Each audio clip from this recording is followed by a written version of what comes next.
Food riots, tax protests, strikes, high unemployment. All will characterize our economic future, according to our next guest. Yeah, the Trends President Research Center, Gerald Celente, Trends Research Institute, has accurately predicted a whole host of issues: economic collapse, the '89 stock market crash, Starbucks boom, on and on and on. Your list of predictions has come true. Now you're predicting what you call Obamageddon. Gerald, take us through. What does this mean? Well, what we're looking at is really it's much bigger than an economic collapse. We're looking at the decline of Empire America. And in all fairness, and I'm a political atheist, I don't bow to politicians or kneel or genuflect at their altars. No, we just look at the facts for what they are. It's been long in the making, but now it's being accelerated with these programs of stimulus packages, bailouts, buyouts, government takeovers. By the way, people are calling, is it nationalism? Is it socialism? The merger of state and corporate powers, according to Mussolini, who knew a thing or two about it, is called fascism. So what we're doing is we're looking at the disintegration of the empire in terms of this used to be the entrepreneurial empire of the world, and now it's become a place for the too big to fails. The policies being put in place are not going to work. Look at the unemployment numbers, as your poll is looking at. The Obama administration said before the stimulus package that we had to vote on this because if we didn't, we were going to see unemployment hit 8% in 2009, and then it was going to peak at 9% in 2010. Well, voila. It's already at 9.5. If I had a track record like that, I'd be out of business. Gerald, I just want to read to our audience some of the other things you're predicting. For the year 2012, by the year 2012, you say we will see tent cities, we'll see ghost malls, we'll see general strikes widespread, we'll see boss nappings, we'll see gang warfare.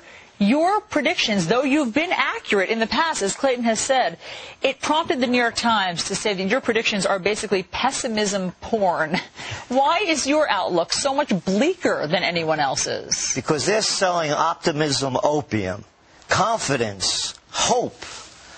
That's what they're selling. They're not selling reality. You know, there's the media world, the political world, and the real world. You look what's going on in the real world out there. Look at these tax protests. And again, this is something that we had forecast back when Bush was president. We said this was going to happen. This is just the beginning. History is being made. You know, I'm a Bronx boy by birth.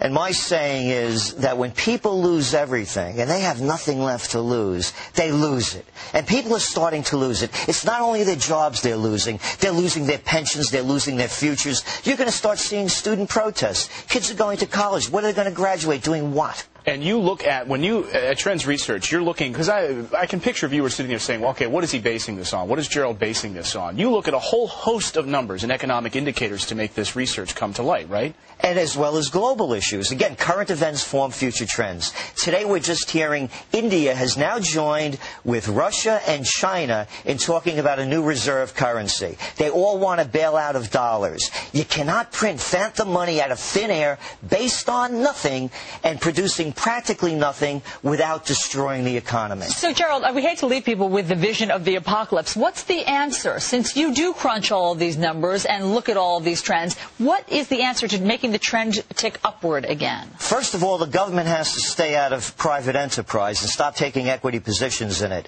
This whole mantra of too big to fail is a lot of baloney. When you follow the money and see where it went, these companies weren't too big to fail. Unless you think their mother's better than yours, then they shouldn't fail and yours should. This is a whole lie. What's the too big to fails, the monopolies are killing Main Street. Well, Gerald Celente, you know, last time we had you on our show, our viewers crashed your website. That's how popular you were on our show last time. So we're going to put that back up. People can get more information at Trends Research from all that you do. Gerald Celente, thanks for joining us. Thank you.